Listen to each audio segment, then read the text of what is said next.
from 3D Joe's, and I am working on the field guides. And one of the things I've been doing is going in and swapping a bunch of O-rings. Now, I did a video a long time ago comparing various O-rings sitting right at this table, so I still have them all accessible. I picked up a 41, a 8, a 10, and a 9, and was trying all those out. I did a really long video on that, sharing the results, but the ultimate decision was that the number 41 O-ring is the appropriate O-ring for 1982 figures because they have less room in that body cavity, and you do not want to put a fatter O-ring in the 1982 figures, or you will run the risk of putting too much tension there at the shoulders and you will break some shoulders.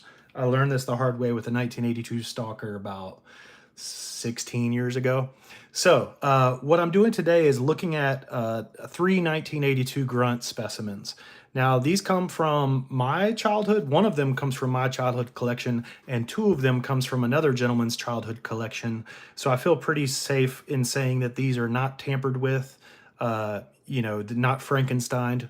So what I'm doing is, like we all do, comparing our specimens, looking for variants.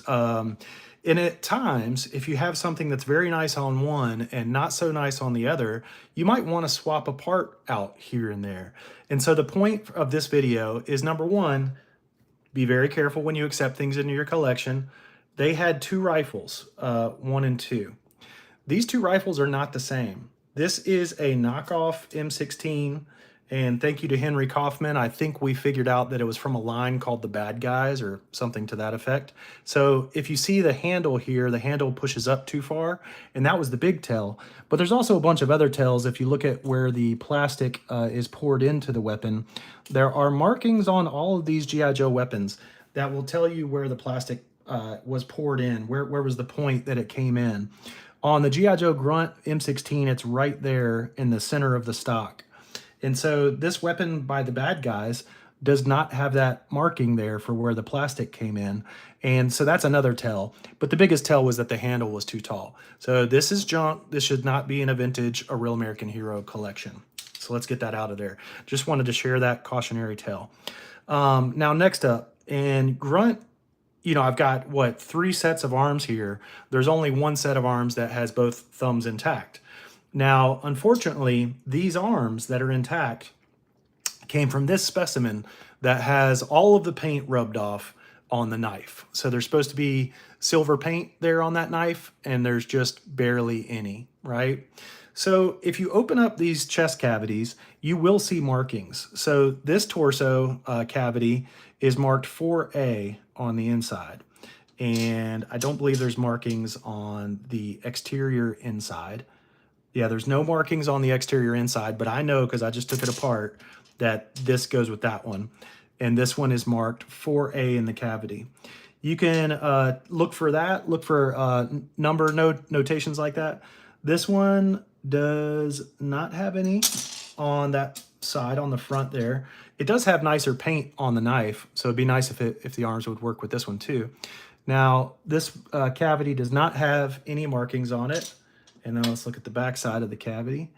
It does not have any numbering on it. And these numbers were either for the, when you have a mold and there's different paths that the plastic can follow, there's different cavities, and they number different cavities so they know where there's a problem. So that could be the possible explanation for the numbering, but it also could be a versioning system. In 1982, they were figuring things out. They were making a lot of running changes. And what I'm going to show you is, unfortunately, the pretty worn down chest piece with no silver on the knife. This version of the chest piece goes with these arms. Now, I tried to take these arms from here and put them with this one, and look what happens. You cannot get that torso together because... Hear that? I mean, I literally, if I put any more pressure on that, that could break that plastic really easily. So I'm not going to push it too far. So the left arm, it's got friction in there on the left arm, and it's got friction in there on the right arm. So I wanted to demonstrate that for you guys and show you that not all 1982 parts are interchangeable. So these are the nice arms. And again, these arms came from that worn torso. This is the very nice torso that I would like to use, but I cannot use, and I will not use. So this is marked A3. And what did I say? This one was marked 4A. Yep, so this one is marked 4A, and this one is marked A3 on the inside, and this one's not marked at all. There's no markings on this one, right? Okay, so we've got 3 torsos here, A4, or excuse me, 4A, A3, and unmarked. So the only torso, and I cheated before I started this video just to save you guys some time, I cheated a little bit.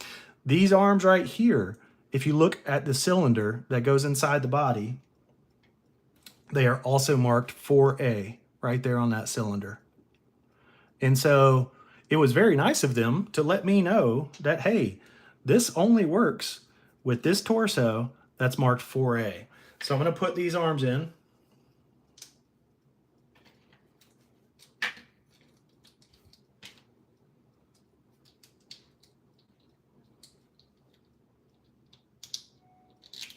Okay, and you might have heard that. It gave a nice snug kind of sound when I put the torso together. And this arm has a little tension, which is good. You want it to have a little tension when you move it around, but there's no more gap in the shoulders there. The torso squeezes all the way together, and I can go ahead and screw this thing all the way together, and I can move that arm around. I am surprised. This one is a little looser, not quite as snug as that other one. But these arms clearly fit and work well for this torso. So despite the fact that this is my nice pair of hands with unbroken thumbs, these are 4A arms. This is a 4A torso. These belong together. Leave them together. So unfortunately, let's see. These do not have any markings on them. These are the one broken thumb, one good thumb set of arms. There are no markings on that cylinder there on the arms. And then looking at these, I don't believe there are any markings on these either. So no markings on either of these arms. That tells me that perhaps these are newer, or excuse me, older versions. So the one with no markings on it, I would say might be the oldest. And then the one that's A3 might be a little bit younger than that. And then the one that's A4 is younger still. And that would make sense to me that they might make that shoulder bracket a little thicker to prevent breakage. And so they would open up the hole for the cylinder where the cylinder goes into the body. That might be a thicker cavity. So you'd have a thicker peg on the arm right here, right? That peg got thicker. Clearly that peg got thicker because you can't put these arms in this torso. So I think this is the older torso with a thinner, cavity for these cylinders to go through.